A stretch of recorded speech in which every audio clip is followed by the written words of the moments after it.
नमस्कार पशुपालक भाइयों। आज मैं आपके लिए बहुत ही बेहतरीन वीडियो लेकर आया हूँ।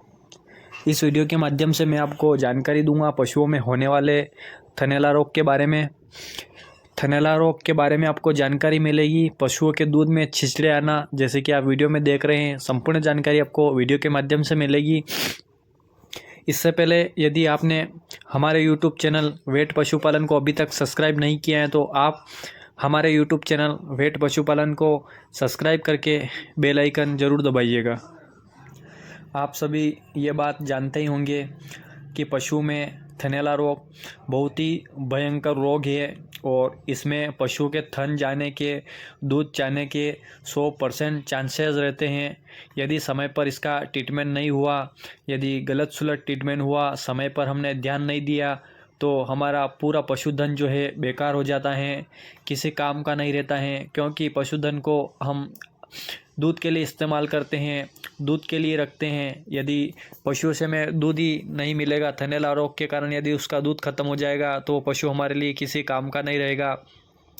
तो आज आपके लिए इसीलिए ये वीडियो आपके लिए लेकर आया हूँ कि आखिरकार थनैला रोग जो है होता क्यों है। थनैला रोग ये एक बैक्टीरियल इन्फेक्शन है, बैक्टीरिया के कारण होता है और ज़्यादातर पशु कीचड़ में, मल मूत्र में, यानी कि गोबर में जहाँ पर पेशाब कर रहे हैं उसी पर यदि पशु बैठता है तो यह बीमारी होती है। आमतौर पर यह बीमारी ज़्यादातर एचएफ गाय, जर्सी गाय में देखी गई है। देसी गाय के मुकाबले इन गायों में थनैला रोग ज़्यादा होता है। देसी गाय में थनैला रोग होने की संभावना बहुत कम होती है और थनैला रोग ज़्यादातर जो दुधारू पशु रहते हैं, ज़्यादा दूध देने वाले पशु रहते हैं, उनमें ज़्यादातर देखा गया है। आपने देखा होगा कि आपके फार्म हाउस पर जहाँ पर पशु रहते हैं, नीचे बैठते हैं, उस जगह पर ज़्यादा गंदगी होने के कारण, ज़्यादा कीचड़ होने के कारण, मलमूत्र होने के कारण यदि उसमें पशु बैठ जाता है तो थन के छेद के माध्यम से, जो दूध की नली रहती है उसके माध्यम से संक्रमण, बैक्टीरिया अंदर प्रवेश कर जाते हैं और कुछ ही समय के बाद अंदर इन्फेक्शन करते हैं और उसके कारण पशुओं में थनैला रोग होता है। अब बात करते हैं इसकी रोकथाम और ट्रीटमेंट के बारे में। आप गाय देख रहे हैं, इसका अडर पूरी तरह से स्वेलिंग आ गई है, सूजन है, क्योंकि इसको भयंकर थनैला रोग हुआ है। बात करते हैं रोकथाम की। रोकथाम के लिए आपको पशुओं को स्वच्छ जगह बांधना रहता है। गंदगी वाली जगह, कीचड़, मलमूत्र इत्यादि ऐसी जगह न बांधे। आपके फार्म हाउस पर जहाँ पर पशु आपको बांधते हैं उस जगह आप लाल दवाई का छिड़काव करें। पोटेशियम परमेंगनेट जो आपको पता ही है, उस दवाई का उपयोग आप करें।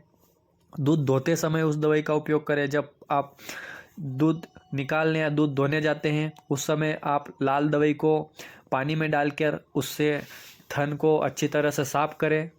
दूध निकालने के बाद वापस फिर लाल दवाई से उसको फिर वापस एक बार फिर थन को साफ करना रहता है। इस प्रकार आपको साफ सफाई रखना रहती है। यदि आपकी गाय भैंस में आपको पता चले कि यार थनैला हो ही गया है तो आप उसमें कुछ भी देरी ना करें, तुरंत नज़दीकी पशु चिकित्सक को बुलाकर उसका ट्रीटमेंट ज़रूर करवाएं, ताकि थनैला रोग उसी समय कंट्रोल हो सकता है। लेकिन यदि आप समय पर ट्रीटमेंट नहीं करवाते हैं, थोड़े समय के बाद करवाते हैं, तो थनैला रोग पशु में भयंकर रूप ले लेता है। कभी कभी पशुओं में ब्याने के पहले भी थनैला रोग हो जाता है, कभी कभी पशु में ब्याने के बाद भी थनैला रोग होता है। इसकी कोई समय सीमा निर्धारित नहीं है किस समय पशुओं में थनैला रोग देखा गया है। हर समय, किसी भी मौसम में, किसी भी परिस्थिति में पशुओं को थनैला रोग हो सकता है। थनैला रोग अक्सर देखा गया है तो यह कई प्रकार का होता है। अलग अलग सिम्टम्स के आधार पर इसका जो ट्रीटमेंट भी रहता है वो अलग अलग होता है। इसमें सेम ट्रीटमेंट अभी तक नहीं हो पाया है, एक ही ट्रीटमेंट इसमें नहीं हो पाया है।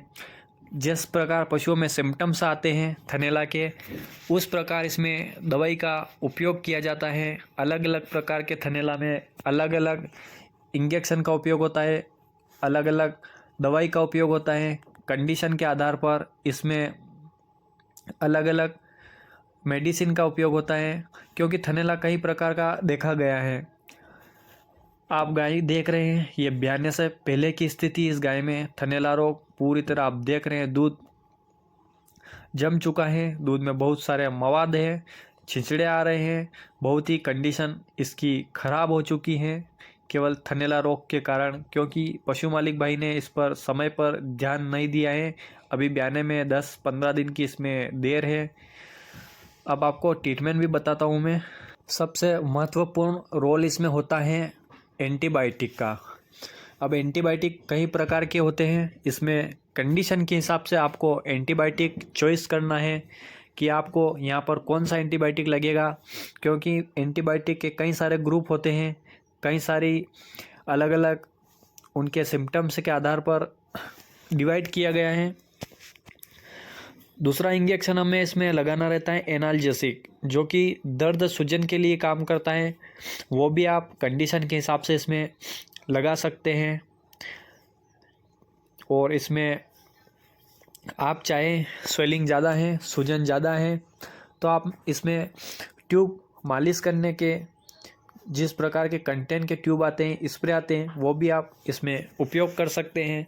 साथ ही इसमें थनैला के लिए बेस्ट मेडिसिन जो पाउडर फॉर्म में आती है, बहुत सारी कंपनी ने बना रखी, आप उसका भी उपयोग इसको बांटे में खिलाकर कर सकते हैं। इस प्रकार हमने आपको बताया, आप कंडीशन के हिसाब से इसमें इंजेक्शन का उपयोग कर सकते हैं। और कंडीशन के आधार पर इसमें 2 से 3 बार ट्रीटमेंट होता है। अगर आपने एक बार ट्रीटमेंट करवाया, ठीक नहीं हुआ, तो दोबारा उसका तुरंत ट्रीटमेंट करवाएं। कंडीशन ज़्यादा ख़राब होने पर रिज़ल्ट में देरी लगती है, लेकिन इसमें रिज़ल्ट बहुत ही शानदार मिलता है। यदि आपने इसमें समय पर ध्यान नहीं दिया, समय पर इसका ट्रीटमेंट नहीं करवाया, तो आपको बिल्कुल जीरो रिज़ल्ट मिलेगा। पशुओं का थन जाने के चांस रहते हैं, पशु का दूध खत्म हो सकता है, और फाइब्रोसिस पशुओं का जो अडर रहता है वो कठोर हो जाता है। उसमें डॉक्टर रिज़ल्ट देने में असमर्थ हो जाते हैं, क्योंकि ट्रीटमेंट महंगा होता है और पशु मालिक भाई जो इतना महंगा ट्रीटमेंट नहीं करवा पाते हैं।